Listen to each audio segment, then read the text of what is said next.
From Hollywood, the Hollywood Radio Theater.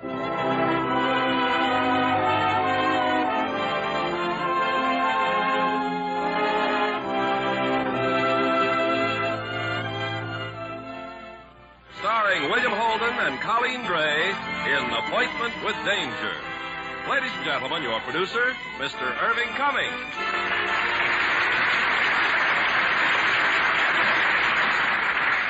Greetings from Hollywood, ladies and gentlemen. The famous Canadian Mounted Police have a reputation for always getting their man. We have the same tenacious, persistent federal agents in our own country, and one of them is the postal inspector. In tonight's drama, Paramount Pictures has presented our agent with an assignment that turns into an exciting Appointment with Danger. And as our stars, we have that popular actor, William Holden, and playing opposite him, lovely Colleen Gray. Now, Appointment with Danger, starring William Holden as Alan Goddard and Colleen Gray as Sister Augustine.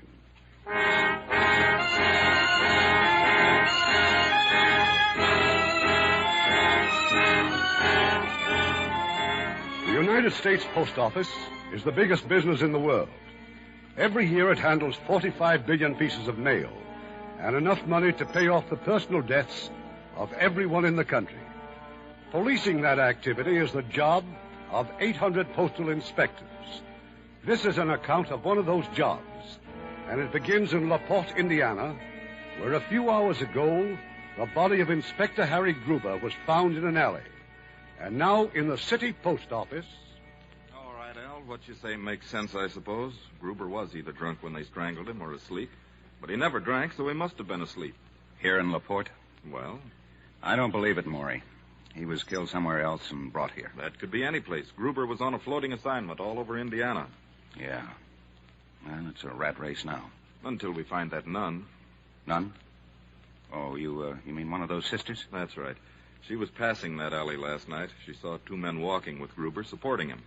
When she asked if anything was wrong, one of the men said something about their friend being drunk, so she just kept going. Well, don't try to blame her. I'm not. Fortunately, she passed a policeman not long after and told him, but the cop was on a call. By the time he got back to the alley, all he found was Gruber's body. Mm-hmm. What about that nun? Where is she? We don't know. The police have checked every nun here in LaPorte. Not one of them was anywhere near that alley last night. Well, did they bother to check the railroads? Railroads, planes, and buses. Nothing. Well, she's got to be around someplace. How many nuns are there, anyway? I don't know, Al. I never counted them. You're a big help. I'll be even less help. I've got to get back to Washington tonight. From here on in, this is your case. Stay with it, Al. Don't worry. I'll find that nun. I hope so. But you've been chasing hoodlums for so long, you don't know how to treat ordinary people. Warm up, will you? Oh, sure. I'll fall in love for you. I don't think you could, because you don't know what a love affair is.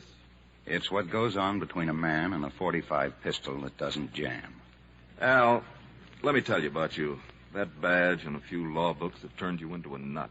You don't like anybody, you don't believe anybody, you don't trust anybody. You think everybody has a pitch. Everybody has. You, I, everybody. We're all working for ourselves. A better job, a little more dough, a round of applause. One way or another, everybody you meet is a pitch artist. Skip it. Just keep me posted. And remember, the biggest thing on your side isn't a pair of brass knuckles. It's time and work and patience. Thanks. Now, do you mind if I start trying to find out who killed Harry Gruber? No, and I'm sure you will, Al, because you're a good cop. But that's about all you are.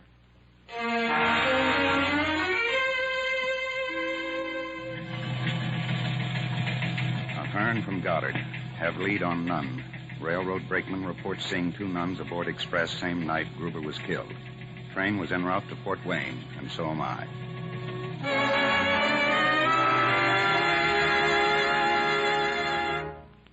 Mr. Goddard, the Mother Superior said you wanted to see me.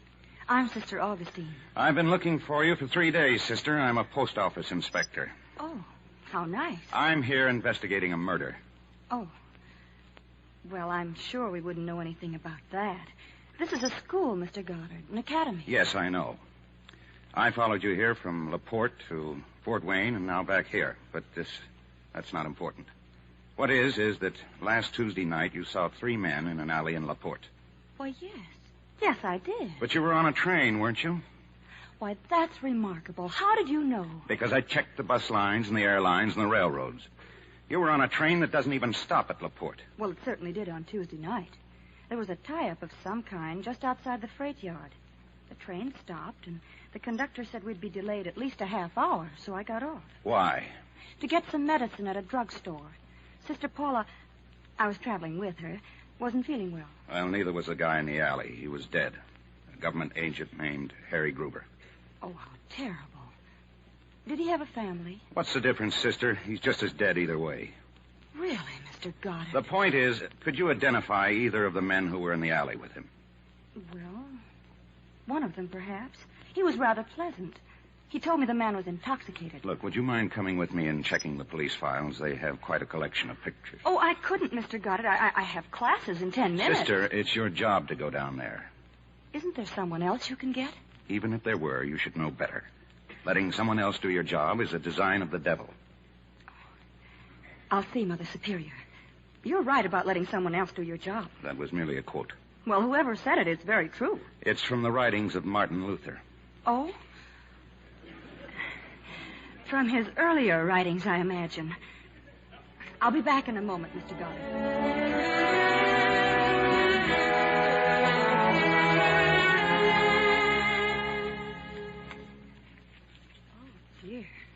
I've never seen so many pictures in my life. It's so hard to believe these men were once children. Little boys. Nice little boys, too. I'm not so sure how nice they were, even as little boys. They just didn't get the proper training. This one did. It says here that he studied to be a carpenter. Then he murdered somebody with a hammer. Mr. Goddard, I don't think that's the least... Oh! Well? This one. I think that's the man I saw in the alley. Yes, I'm sure it is. George Soderquist, huh? Now, let me have that card. Sergeant. Find anything? Fellow named Soderquist. Do you know him? No, afraid not. What's his record? 3 arrests, armed robbery, 1 conviction. Last known to be in Gary, Indiana. I'll put a call through to Gary right away. I'll give him a rundown. And also, tell him I'll bring Sister Augustine as long as an identifying witness. Oh, I'm afraid the church authorities would frown on that, Mr. Goddard. If we can't find Soderquist, don't worry. I'll have you back here in no time. I'll have Washington contact your bishop. Meanwhile, Mr. Goddard, I'm returning to my classroom. You do that, sister. I'll pick you up as soon as I get an okay.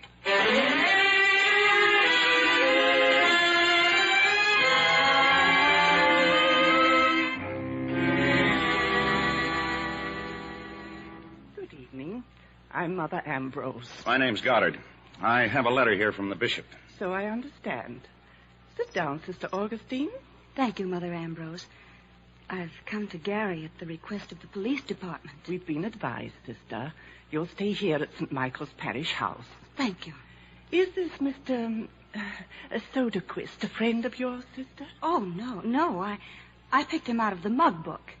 Mug book? It's just a phrase she picked up. Oh.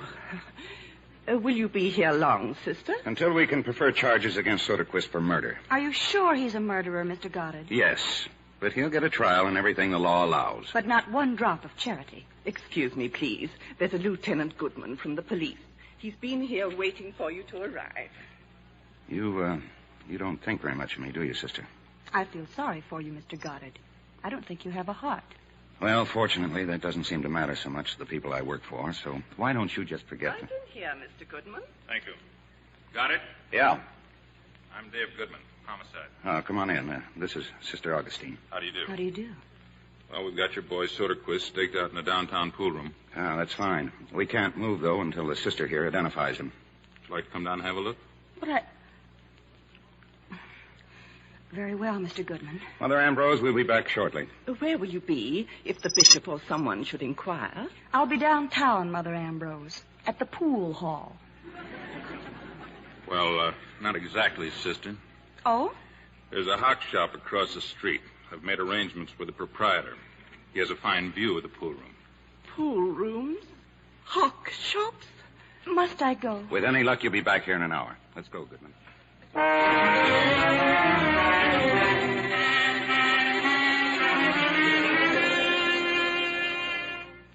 Better take another look across the street, sister. We've got to be certain. But I've told you he's the man. The one wearing the coat. That's Soderquist, all right. Well, whoever he is, he's the man who spoke to me in that alley in LaPorte. And now I'll go back to the Parrish house if you don't mind. Just a minute. That man with him, what about him? I don't know.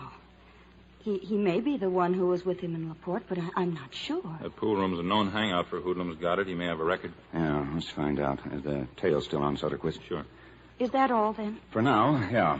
I'll take you back to St. Michael's. No, please. You're going to be busy. I'll just get a taxi down at the corner. It's no trouble at all. Alone? Well, I don't think you should... Good night, gentlemen.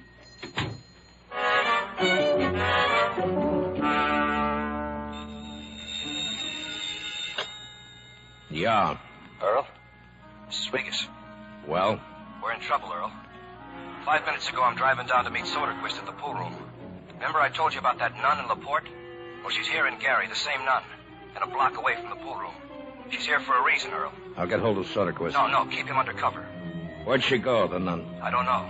I was stuck with a traffic light. But I'm going to cut this town open and find her. I'm going to find her, see, before she finds me. You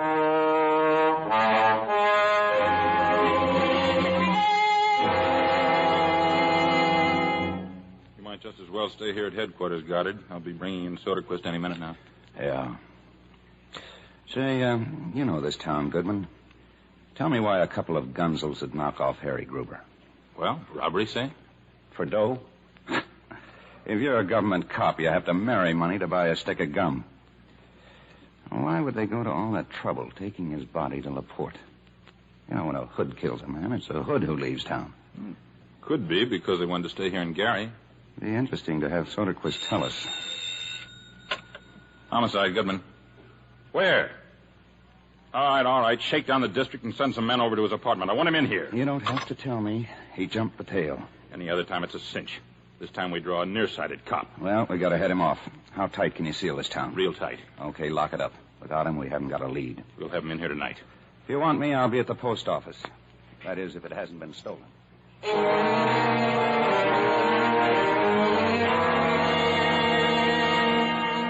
Well, I can tell you this much, Goddard. I've been postmaster here for 10 years, and all that time I've never known Harry Gruber to do anything but hit town and make a routine check. But this time you say he suddenly became interested in 3 of your truck drivers. Well, yes. These are their photographs. Gruber sat here and brooded over those files all one afternoon.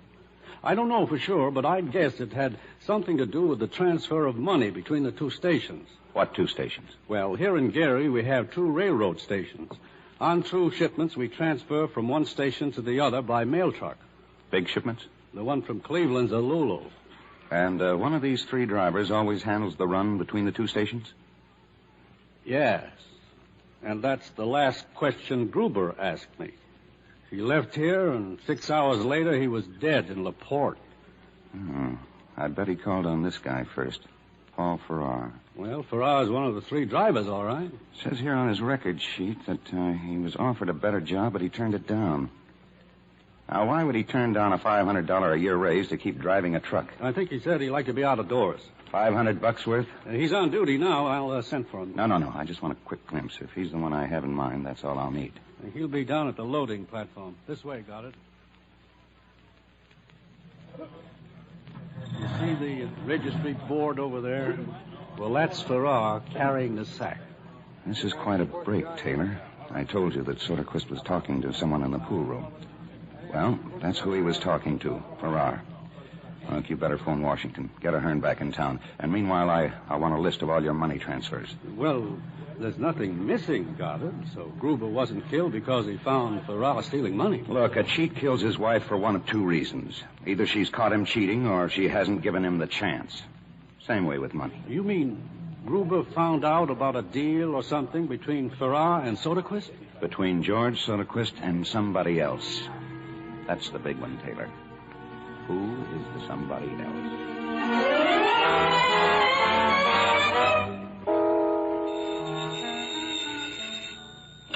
How long?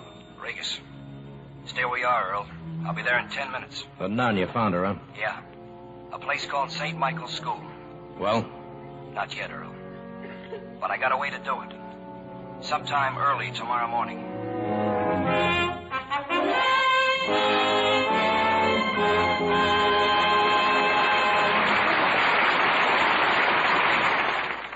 Continue with this week's production of the Hollywood Radio Theater in just a moment. Make a friend and you make an ally. There's a thought for you to keep in mind, as many another American has. Take the famous all-Negro basketball team, the Harlem Globetrotters. As unofficial ambassadors, in 1 year they played ball before more than 1 million people on 4 continents. In Rio de Janeiro, they entertained crowds of from 30,000 to 50,000. During one summer, they toured Europe and Africa, chalking up another 600,000 fans. In 1952, they celebrated their 25th anniversary as a team by circling the globe. Yes, sir, the team organized by Abe Saperstein really gets around. And their exhibitions have been more than just a demonstration of American basketball. They've been a lot more. The team is a living example of American fair play and sportsmanship, in and out of uniform. Abe Saperstein now carries a letter which reads in part, "The Harlem Globetrotters have proved themselves ambassadors of goodwill. On any future tours, please call on us for any help we can give." And the letter is signed by the United States State Department. In being ambassadors of fair play, the Harlem Globetrotters prove that by helping others, you help your country. Now our producer, Mr. Cummings. Act 2 of Appointment with Danger, starring William Holden as Al Goddard and Colleen Gray as Sister Augustine, with Dan Riss as Ahern.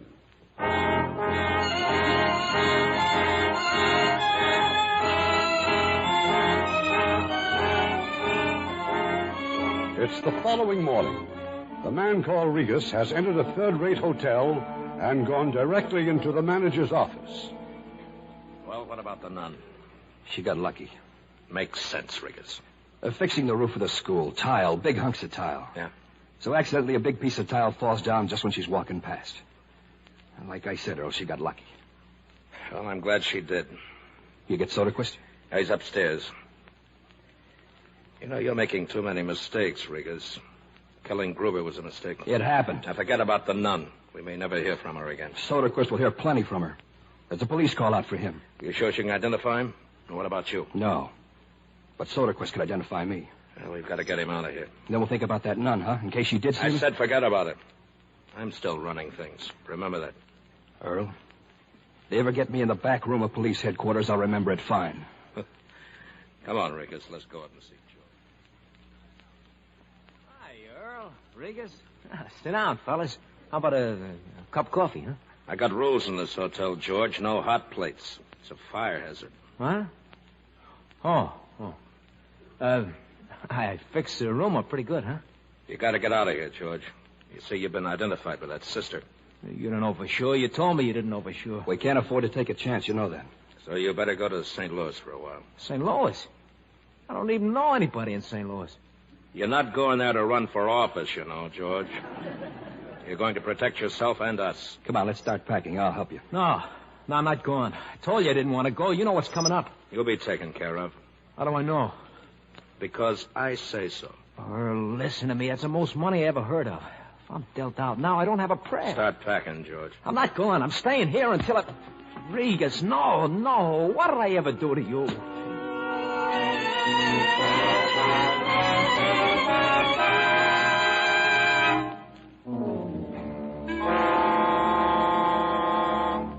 And this is Mr. Ahern.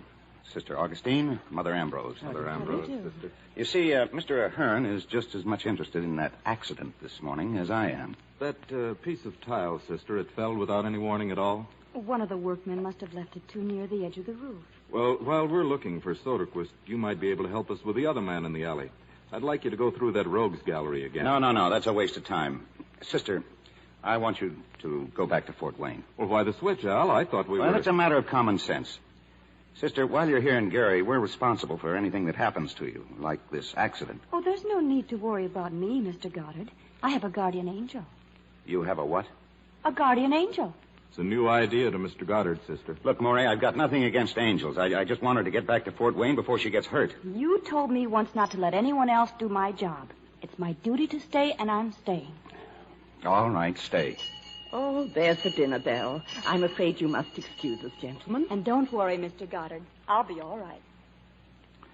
What would happen Maury, if we put the screws to Farrar? You'd blow the whole thing, so don't try anything fancy just because you're worried about that nun. I'm not worried about her. I just want to find some quick way to shake up Farrar and to find Soderquist. Forget the quick ways. You just stick to straight police work. Come on, let's get out of here. Oh, by the way, Al. Yeah? The nun. What's her pitch?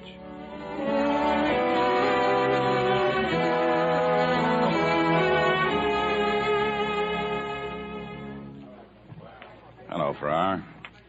You want to play pool, or would you rather talk? Get going, Mac.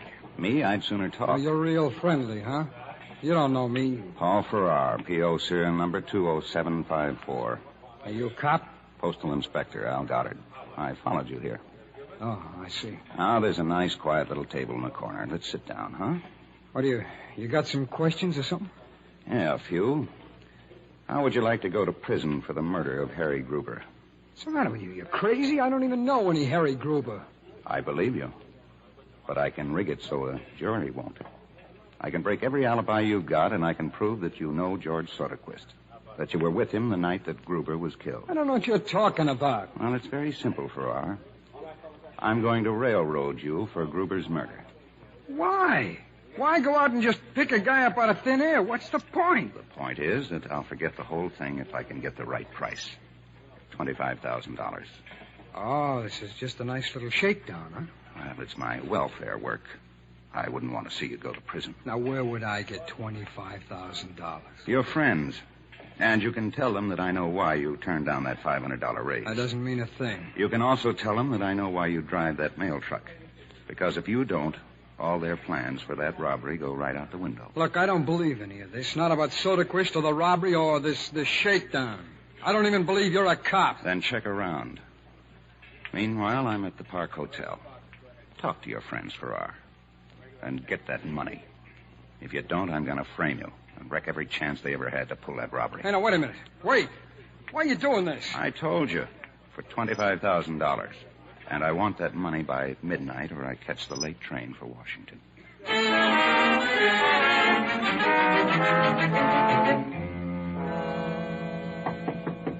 Yes? It's me, Farrar. Well? Well, there's no such thing as $25,000. Okay, beat it. You mean you'd still frame me? Sure I would. Look, I know some of the men that Soderquist knows, and I've talked to them. But they haven't got that kind of money, and I'm not in whatever they're doing. Oh, sure, But sure. I'll go along with you in any way I can. Is that why you're here? Well, they want to meet you. They say they'll try to work out something. I think they're scared. Yeah, scared to death. Well? Look, I don't want to talk to any third parties. There'll be no tape recordings and no tricks. I'm going to talk to you and you alone. But as far as I'm concerned, the talk's finished. Now, look, give me a break, will you? I haven't anything to do with this. I don't believe a word you've said, except there isn't any that kind of money. Okay, I'll buy my racing stable some other time. Meanwhile, I'll concentrate on being a hero. Will you listen to me? It's not my fault. Forget the deadline. You've met it. I'm the one that's going to go to prison. What can I do? That's your problem. You still going to take that train to Washington? Sure. Yeah, why not? Get going, Farrar. Get out of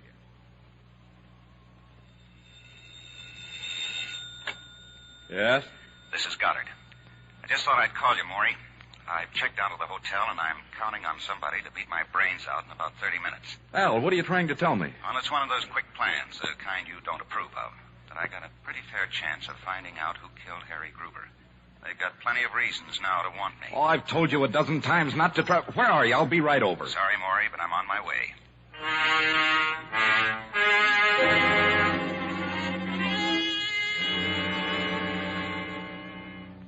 Well, you're waking up, huh, Mr. Goddard?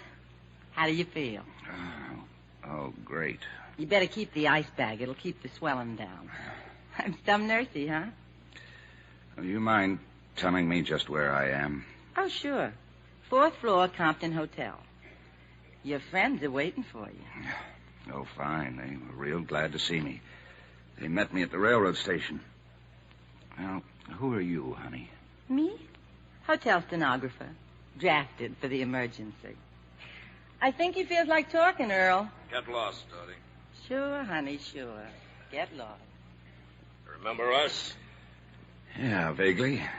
But there were more than two of you, though. You never should have tried to run, pal. Those lumps must be real painful. Skip it, Riggers.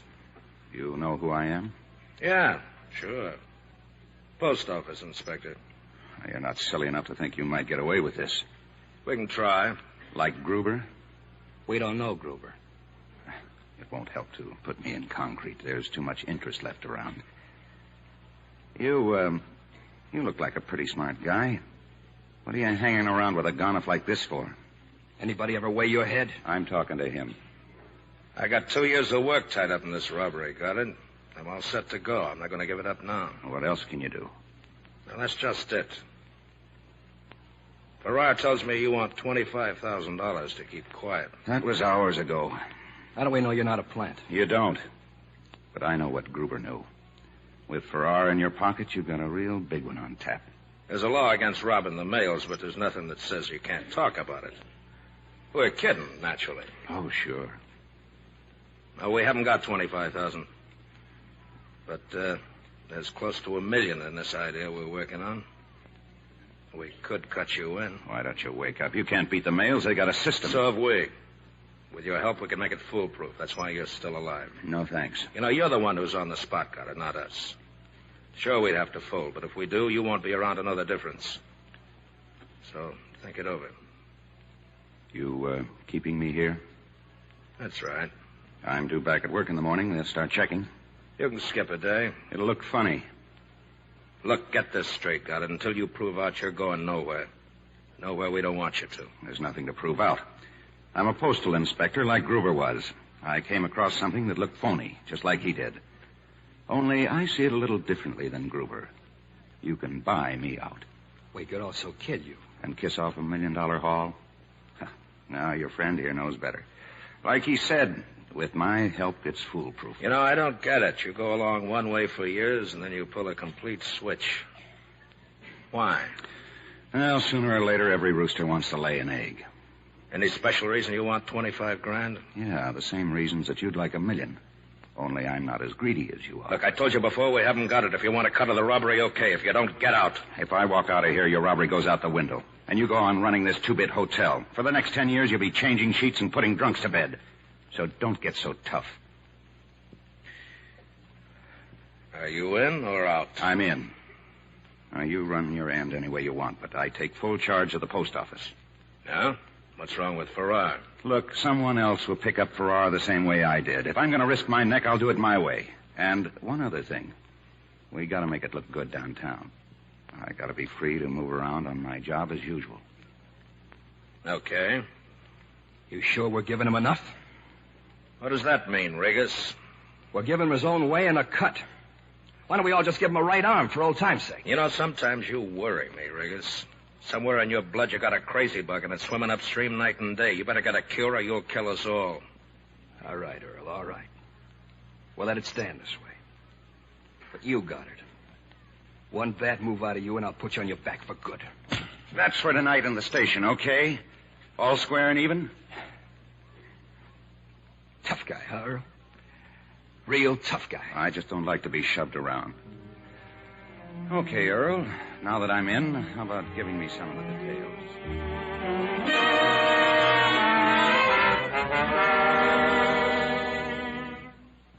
But where are you, Al? Where are you phoning from? Drugstore near the Compton Hotel, my new address. You all right, huh? Yeah, I'm all right. Now listen, Maury. We were right about the robbery. It's $1 million reserve stick-up. How'd you find out about it? Well, one thing led to another, and I agreed to help them. Help them? You know what you're saying? Now, don't worry. I'm not going through with the robbery. Now, look, get a rundown on these two names. Earl Bedecker and Joe Regas. How long before the robbery? Oh, maybe 10 days. Enough time to shop on Gruber and get out with my skin. Now, if we could only tie in Soderquist, we'd have... I'll call you back. Hello. Hi. Remember me? Ah, yes, my favorite nurse. What are you doing out? Can't you phone from the hotel? Can't you? Oh, I don't want to use the phone. I'm just buying some new records. You like pop? I think I'm starting to. Well, I got some new ones here. Come on back to the hotel. I got a record player up in my room. Ah, I'd like that fine, Dodie. But what about Earl? Will he be there, too? Earl don't ever have to worry about me. But what about me? You think Earl has to worry about me? That's something I wonder about. Coming, Mr. Goddard? Or do you have to make another phone call? I'm fresh out of dimes, honey. Let's go.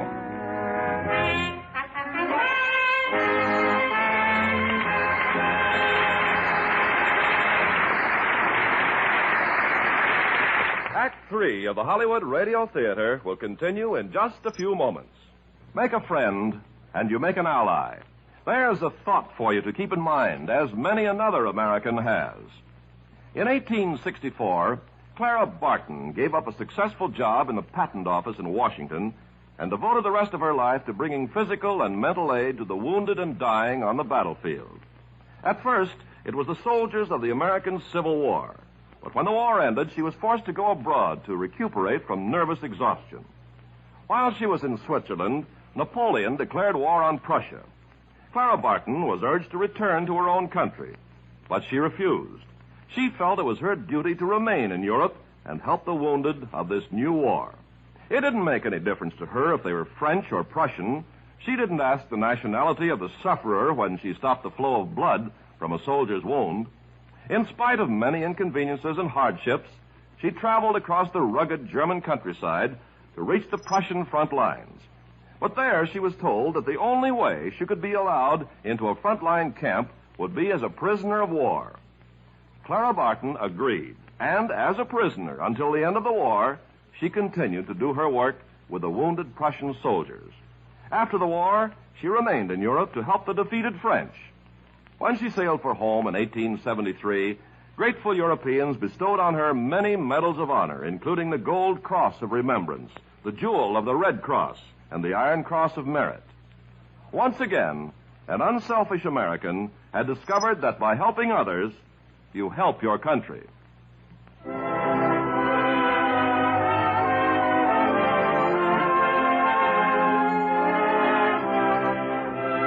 We pause now for station identification.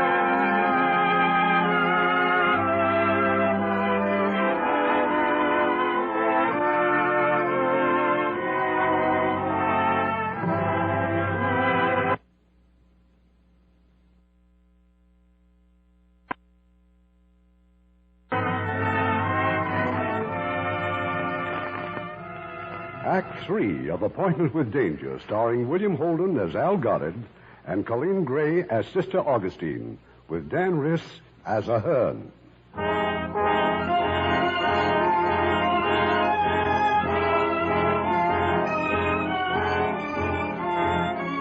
It's the following morning, and Al Goddard is once again in the visitor's room at St. Michael's School, this time with a snapshot for Sister Augustine.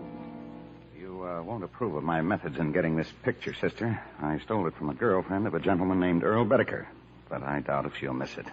Why, it's a picture of Mr. Soderquist. That's right, Soderquist and friends. And I think one of these other men was with him that night in the alley. This one. His name is Joe Regas. I'm sorry, Mr. Goddard, but I just can't be certain. Oh, okay. Is there anything else? Yes, I told you to stay indoors because you're in danger. And where did I find you? Out in the playground with a bunch of kids. Now, you won't frighten me away from those children. Here. This is for you. A revolver? Mr. Goddard, please. Now, put it away at once. It'll protect you. Take it as a personal favor.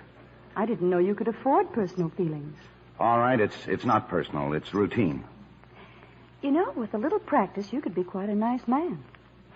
Now, put that gun back in your pocket, and I'll show you through the back way. It may be safer for you. You're learning fast, sister. I think the government expects a lot from young men. Well, it's my job. I have to take the risk. Well, they should get some of those politicians to do it. When I'm in trouble, sister, I'll quote you. Now, you be careful. I will. But remember, I have that guardian angel. I've got one, too. It's in my pocket. Only mine never misses. Goodbye, Mr. Goddard. You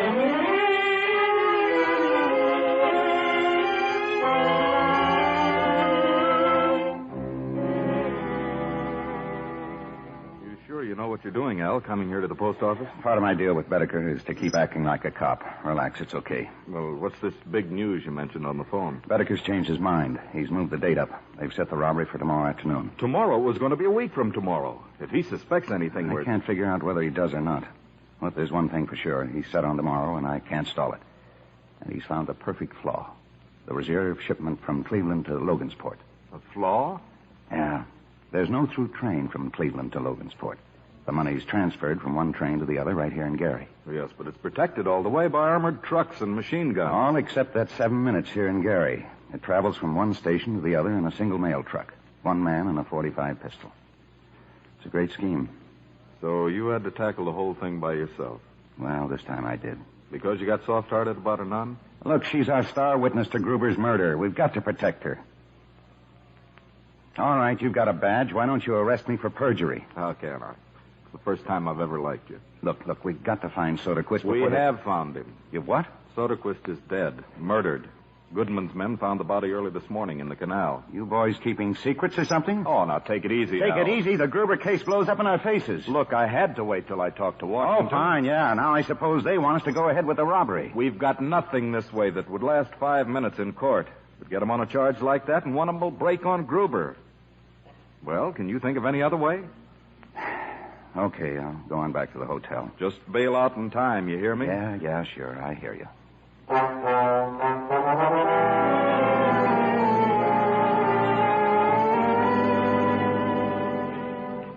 Hello? Maury Goddard. I just got back to the hotel, and the desk said you'd been calling me. Where are you? I'm in a booth around the corner. I put you in a bad hole, Al. Right after you left my office, one of the guards found Farrar. He was hiding. Farrar? Just outside my office. He's sure to have heard everything we were talking about. But he slugged the guard and got away.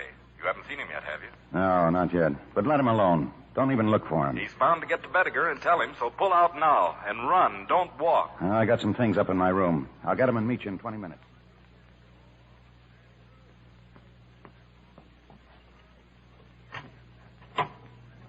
Oh, we've been waiting for you, Al. How you doing, Inspector? What's wrong?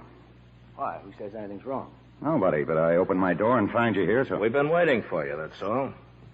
Now, let's get moving. Where? What's this all about? Just a final check of the plans. We're driving out to the shack. Cronin and Gunner will meet us out there. Now? Now, pal, now. You got a face a foot long. You just lose your best friend? I'm my best friend. That's what he means. Come on, let's get started.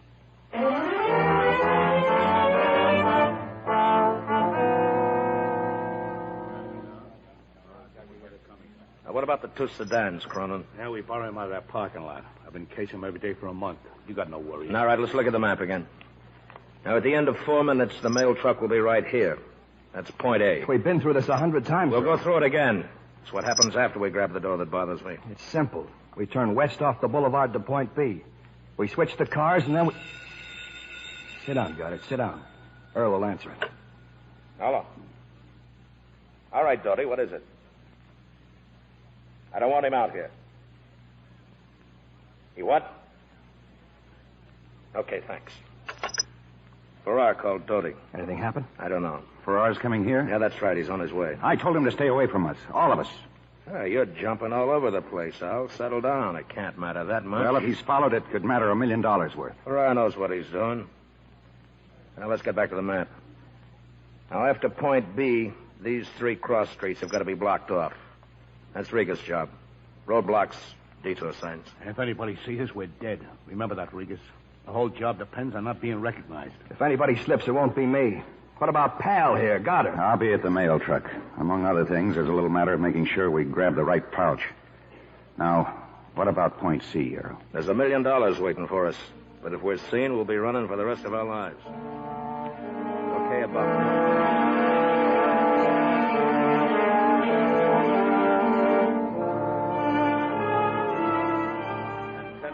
We'll be back here at the shack.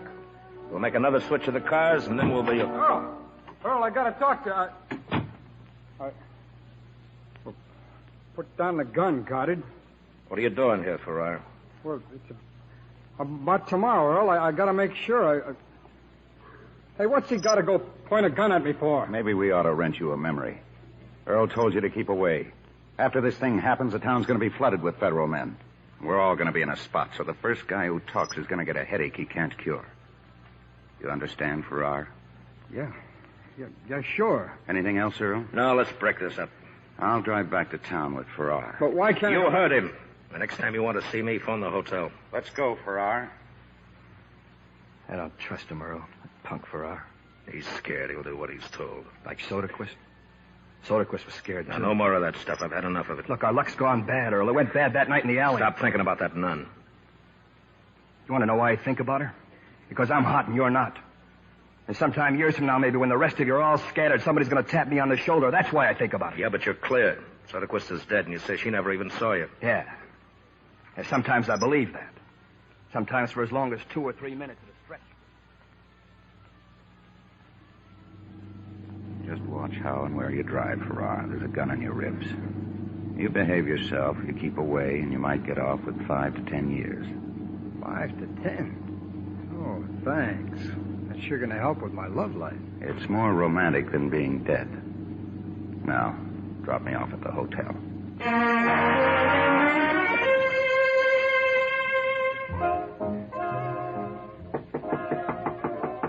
Come in. Hi. Hi. I was just going to pour one. Join me? No, thanks, Dodie. Can we turn off that music for a minute? Huh? Well, yeah, sure. Earl come back yet? Uh-uh. Unless he's downstairs. Dodie, what did Farrar want when he called you? Well, all he said was he had to talk to Earl. He sounded real nervous. What did he lose, an ML stamp? You know, Dodie, I'd give an awful lot to know what goes on behind that makeup. For instance. You afraid of me, Al? Does Earl ever get jealous? He understands. You can put strings on good women or bad women. But you can't do anything about the lazy ones. You can beat them. They stay about the same. Can't make them do the right thing or the wrong thing. They're lazy. They do the easy thing. And if Earl found me here with you now, alone? I don't know. But it sounds real exciting. A little too exciting, honey. Oh, if Earl asks for me... Yeah? Tell him I'm at the post office making a final check.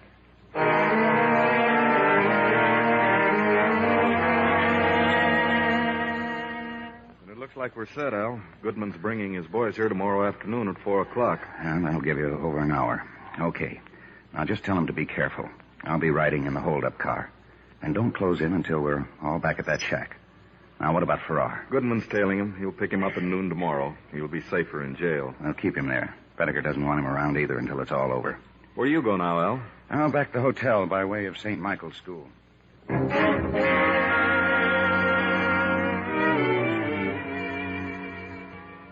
to go back to Fort Wayne. Is that it, Mr. Goddard? That's right, sister. Police matron will stop by tomorrow afternoon and go with you. There's nothing else that I can do? Well, with Soderquist dead, I'm afraid you're out of it. I haven't been of much help, have I?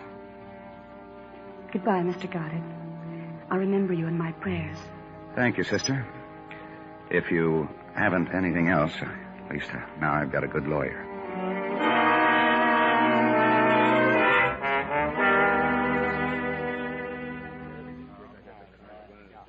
Well, we better start. It's almost 5 o'clock. Anything from you, Al? No. Now, look. Just don't get gun happy. You can rob Fort Knox and live, but steal a dime and kill a post office clerk, and they'll spend the rest of their lives running you down. All right, start moving, Cronin. There's one other thing, but I'll tell you later in the car. We're changing point C. Right. What do you mean you're changing point C? Sounds simple, pal. We're changing it. I found out just a couple of hours ago. Found out what? There's a better road to the shack. There's less traffic. So we're changing point C. Is there any reason why we shouldn't? No, I guess not. You're not driving, so don't let it worry you. Now, where's your coat? In my room. Well, get it, then go out through the lobby and meet me in the back.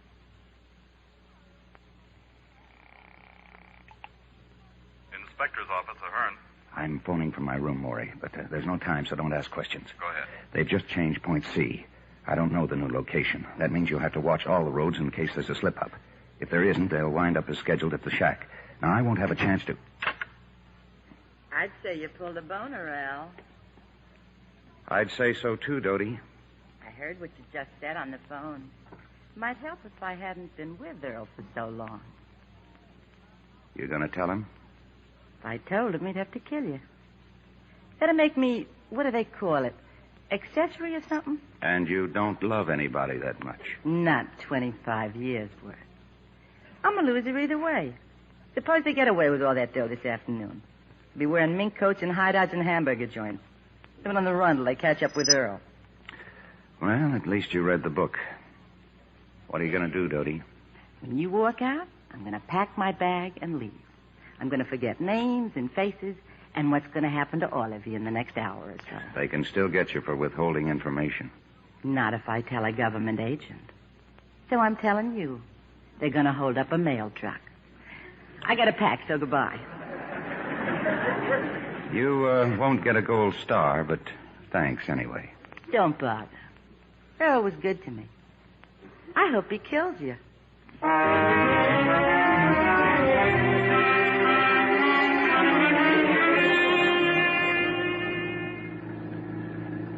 Calling car 73. Calling Inspector Ahern. This is Goodman calling car 73. Come in, Goodman. They pulled the job. Everything is scheduled except Regas. Regas, what about him? We followed his car from 4th Street. He's gone to the railroad station. He could be skipping town by train, but it doesn't make sense. Forget Regas. Stick to your schedule. Right. See you later at the shack.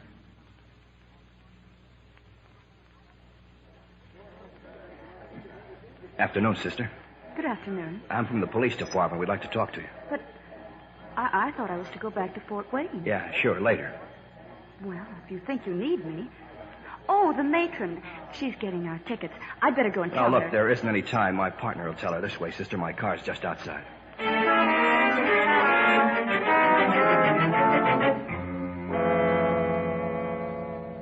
Where's Regas, Earl? Why isn't he here? I don't know, and I don't like it.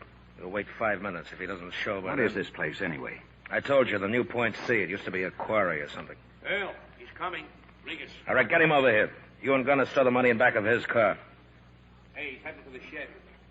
He's got someone in the car with him. What's he talking about? What shed? There's an old tool shed back there. Come on, Garrick. We're wasting time. Come on in, boys. Take a look. I found her, see? The nun. What's he talking about? An old friend, Al. An old friend of Regas from LaPorte. She's been to the police. She told me. And she got a little noisy, Earl, so I stuffed her mouth. What else did she tell you? Nothing yet. But now that we're all here, she's going to tell plenty. You're crazy, Regas. Do you want us to get Stop off? arguing. We haven't got time. How about it, Earl, okay? I don't know. She knows about the robbery. She's seen us, all of us. Killing her isn't going to do any good. Besides, who'd touch her? She's a nun. Regas could do it. Real quick, pal. Oh, what harm can she do us? She doesn't know our names or anything about us. If we're caught, she can identify us. If we're caught, we're through anyway. Look, you're here on a free ride, Goddard. Don't come to the party and give away drinks. Take her gag off, Regas. I said take the gag off. Yeah, sure. Now listen to me, sister. We'll take your word. You've never seen us. You can't identify us. We'll take your word. Thank you. But I couldn't give you my word about a thing like that. What difference does it make? A great deal. I couldn't let my silence be used as a weapon against the law. But you're not hired to defend the law. I'm sorry. I cannot give you my word. All right, Regas. Take her out back somewhere. Come on, lady. Leave her alone. Lie down, Rover. You need a new mouth, Regas. Please don't. Please, somebody stop the fighting. Come on, break it up. We got to get out of here. For this, we got time, maybe. With $1 million to split, just pray for a tie. Mr. Goddard, he's got a gun! I had to do it, Earl. It was Regas or me. Yeah. Well, what are you waiting for? If those shots were heard, we're going to be in trouble. You're already in trouble, Mr. Goddard. Now, drop the gun. The sister knows you, huh? Well, you picked a talky partner. How far's it gone? It's a fix all the way. The whole area's staked out for miles around. Only we got you and we got her. Leave her here. I'll see that you get through the police. No, thanks. You don't have a chance, Earl. Leave her alone. I promise to get you through. For what? To grab 20 minutes of air and die on a back road somewhere? Right now, 20 minutes is a lot of time. All right, get out to the car. Sister, you're either lucky or living right. You drive, Gunner. That's just a warning, Medicker. We've got you surrounded. Put your hands up and start walking. Get around to the back. There's a path through the woods. But the money. We got $1 million in the car. We'll give you 5 seconds. We got nothing. You heard what he said. It's all the way. The dough's phony. Come on. Hell, look, they're closing in. They're back there, too. Then shut up and start shooting.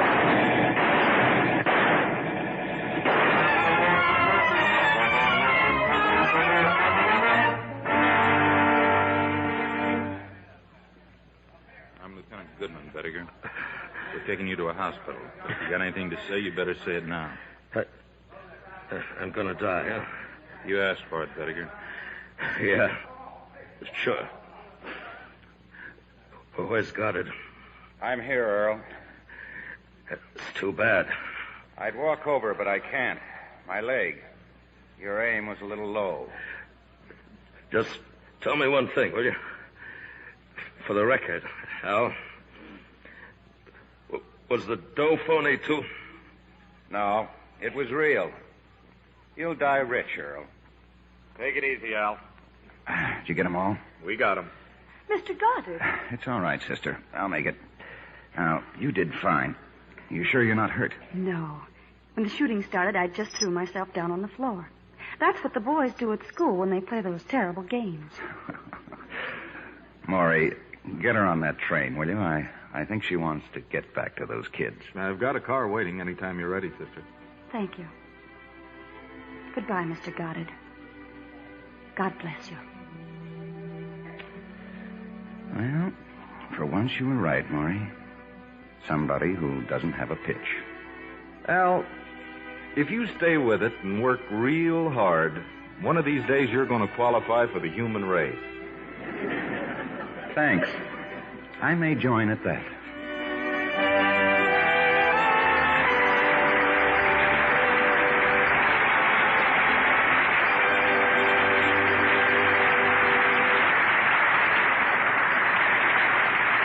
In a moment, our stars will return. The occupation of the Japanese city of Yokosuka is a good example of democracy at work.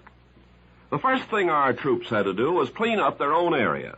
But then they looked at the devastation, the sickness, and the low morale of the people around them, and they set to work. To create better living conditions, they demolished rotten, rat-infested buildings. They converted unused buildings into schoolrooms, gymnasiums, and chapels. And with their own funds, they furnished much of the equipment. For health, they covered the city giving anti-tuberculosis shots, typhoid inoculations, X-ray pictures, and smallpox vaccinations. To raise the spirits of the people, they started boys' clubs, women's clubs, Red Cross groups. The occupation is over now, but the Japanese have had a taste of democracy. They like it. They've seen it work. Such acts by you and your friends today are shaping our world of tomorrow. Now, here's Mr. Cummings with our stars. William Holden and Colleen Gray, please come forward for a curtain call.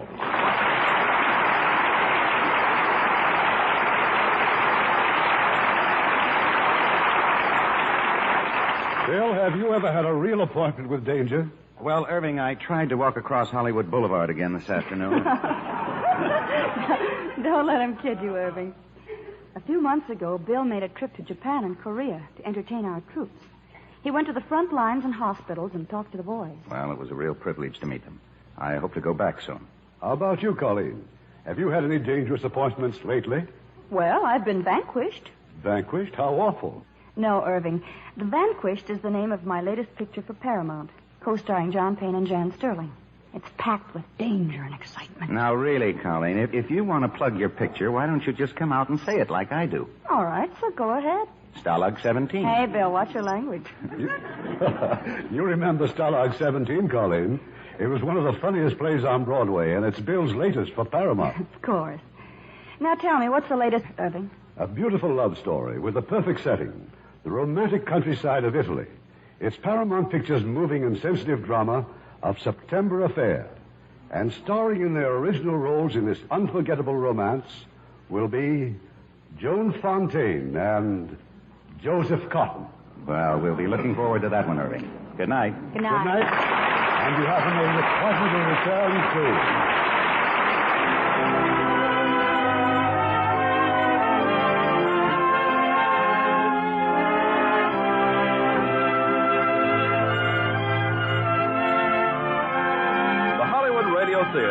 produced by Mr. Irving Cummings. Our orchestra is under the direction of Rudy Schrager. This is Ken Carpenter inviting you to join us next week at this same time for another presentation of the Hollywood Radio Theater. Hollywood Radio Theater is a presentation of the United States Armed Forces Radio Service.